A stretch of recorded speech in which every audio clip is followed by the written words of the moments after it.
అక్కడ పిల్లలు అవి ఎట్లా యూజ్ చేస్తుండ్రో అన్నది చూసిన వాళ్ళకి బాధ అవుతుంది అధ్యక్ష. కొన్ని చోట్లనేమో అసలు టాయిలెట్సే లేవు, కొన్ని చోట్ల ఉంటే మెయింటెనెన్స్ లేదు, ఇంకొన్ని చోట్లనేమో అసలు ఎన్ని రిపేర్స్ ఉన్నాయంటే అధ్యక్ష అది పట్టించుకున్న నాదుడే లేడు అధ్యక్ష గత 10 సంవత్సరాలలో కూడా.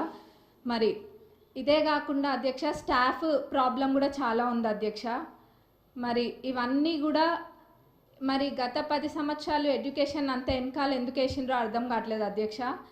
వేర్లు మంచిగా ఉంటేనే చెట్టు మంచిగా ఉంటుంది. మరి అసలు ఆ వేర్లే మంచిగా లేనప్పుడు మరి ఇంకా ఏమవుతారు, పిల్లల భవిష్యత్తు ఏం కావాలి అధ్యక్ష.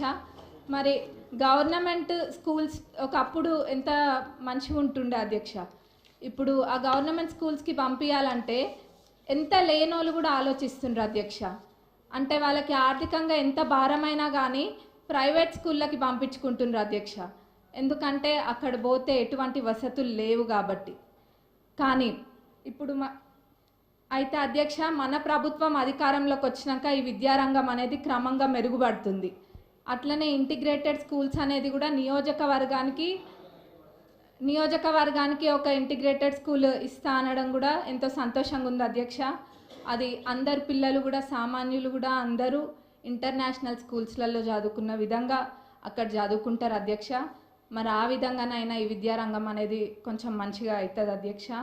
మరి ముఖ్యంగా అధ్యక్ష ఈ టాయిలెట్స్ అనేది మటుకు చాలా పెద్ద సమస్య అధ్యక్ష. ఏదో చెప్పాలని కాదు, నేను నిజంగా అన్ని స్కూల్స్ విజిట్ చేస్తున్నా. మరి గతంలో వాళ్ళు చేయలేంది మన ప్రభుత్వంలో చేసి చూపిస్తామన్న నమ్మకం నాకు ఉంది, అది ఖచ్చితంగా కూడా చేస్తాం అధ్యక్ష. మరి అట్లనే బడ్జెట్కి వస్తే అధ్యక్ష, ఇప్పుడు ఈ సంవత్సరం బడ్జెట్లో ప్రాథమిక విద్యకు 17,931 కోట్లు, మరి ఉన్నత విద్యకు 2,859 crores అండ్ టెక్నికల్ ఎడ్యుకేషన్కి 490 crores చెప్పున మొత్తం ప్రభుత్వం కేటాయించింది అధ్యక్ష. మరి మొత్తం కలిపి చూస్తే 21,000 కోట్ల పైన అధ్యక్ష. మరి దీన్ని బట్టే తెలుస్తుంది మన ప్రభుత్వము ఈ శాఖకి ఎంత ప్రాధాన్యత ఇస్తుందనేది. ఎందుకంటే ఎవరైనా చదువుకుంటే చాలు, మన దగ్గర ఆస్తి ఉన్నా లేకపోయినా ఆ విద్య మనకు ఆస్తి అన్నది మన ప్రభుత్వం నమ్ముతుంది కాబట్టి ఈ విధంగా బడ్జెట్ పెట్టడం జరిగింది అధ్యక్ష. మరి నేను ఇందాక అన్న విధంగా వాళ్ళు చేయండి తప్పకుండా మన ప్రభుత్వం చేసి చూపిస్తుంది. మరి మా పాలకుర్తి నియోజకవర్గానికి వస్తే అధ్యక్ష, దేవాదుల కింద మాకు ప్యాకేజ్ 6 అని ఉంటుంది అధ్యక్ష. మరి అన్నీ కంప్లీట్ అయినాయి కానీ అధ్యక్ష ఎందుకో మా ప్యాకేజ్ 6 మటుకు గత 10 సంవత్సరాలకు ఎంతో నిర్లక్ష్యానికి గురై ఉంది అధ్యక్ష. అది ఎంత పెద్ద ప్రాజెక్ట్ అంటే మొత్తము దానివల్ల 78,000 ఆయకట్టుకి నీరు వస్తాయి అధ్యక్ష. అయినా కానీ ఎంతో నిర్లక్ష్యం చేసిండ్రు అధ్యక్ష. మొత్తం కలిపి కూడా 30-35% పనులు కూడా పూర్తి కాలేదు అధ్యక్ష. రైతులు అంటే అంత చిన్న చూప అధ్యక్ష. మనము ఇప్పుడు రైతుని రాజు చేసే ప్రభుత్వం మన ప్రభుత్వం అధ్యక్ష. కాబట్టి మన ప్రభుత్వంలో ఇది ఖచ్చితంగా చేయాలి అధ్యక్ష. మరి ఆ 30-35% కూడా కంప్లీట్ కాలేదు. ఏమైందంటే గత ప్రభుత్వంలో గత పాలకులు ఏదో ఎలక్షన్ల ముందు బాదరాగా జనాలకు చూపించుకోవడం కోసం అని చెప్పి పాత కాంట్రాక్టర్ యొక్క టెండర్ని రద్దు చేసి కొత్త కాంట్రాక్టర్లను పిలిపించి ఆ ఎస్టిమేట్లో ఎన్నో తప్పులతో అధ్యక్ష, ఎన్నో మిస్ చేసి ఎస్టిమేట్ వేసిండ్రు అధ్యక్ష. మరి అప్పుడుతో పోలిస్తే జిఎస్టీ కూడా మరి 12% నుంచి ఇప్పుడు 18%కి పెరిగింది అధ్యక్ష. ఇట్లా ఎన్నో ఇబ్బందులతోటి ఈ కాంట్రాక్టర్లు కూడా పనులు చేయలేకపోతుండ్రు అధ్యక్ష. కాబట్టి ఈ పాత ఎస్టిమేట్ని కొంచెం సవరించి కొత్త ఎస్టిమేట్ తయారు చేసి అట్లనే పనులని ప్రారంభించాలని చెప్పి మీ ద్వారా గౌరవ ఇరిగేషన్ మినిస్టర్ గారిని మరి గౌరవ సీఎం గారిని కోరుతున్నాం అధ్యక్ష.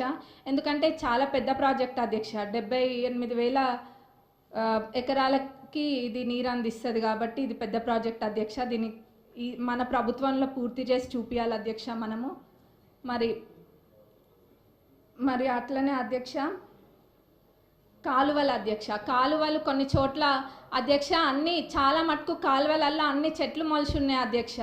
దాన్ని కూడా ఎవరు పట్టించుకోలేదు. మళ్ళీ ఎట్లున్నారంటే ఇక్కడ సభలో అనొద్దో అదేదో వాళ్ళు చేయకుండా ఏదో 10 సంవత్సరాలు మనమే ఉండి పాలించినట్టుగా చెప్తున్నారు అధ్యక్ష.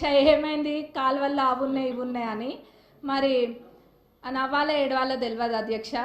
కాబట్టి మేమే మా నియోజకవర్గంలో అయితే ఒక 30 కిలోమీటర్లకు పైగా మా సొంత డబ్బులతోటి మేమే పెట్టి అది తవ్విపియడం కూడా జరిగింది అధ్యక్ష. ఇక్కడ ఇదంతా ఇబ్బంది లేకుండా లైనింగ్ కాలువలన్నిటికీ కూడా లైనింగ్ చేయాలని మీ ద్వారా నేను కోరుతున్నా అధ్యక్ష.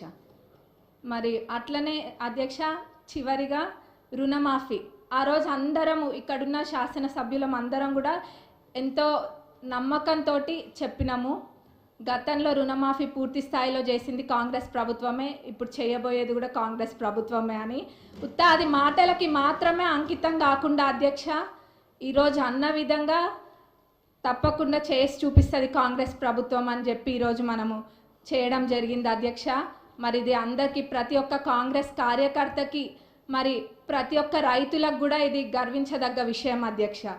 మరి మన గౌరవ అగ్రికల్చరల్ మినిస్టర్ గారిని, మరి మన డిప్యూటీ సీఎం గారికి మా నియోజకవర్గ ప్రజలందరి తరపున ధన్యవాదాలు తెలియజేస్తున్నా అధ్యక్ష. నాకు ఇక్కడ మాట్లాడే అవకాశం ఇచ్చినందుకు మరొకసారి ధన్యవాదాలు తెలుపుతూ ముగిస్తున్నాను.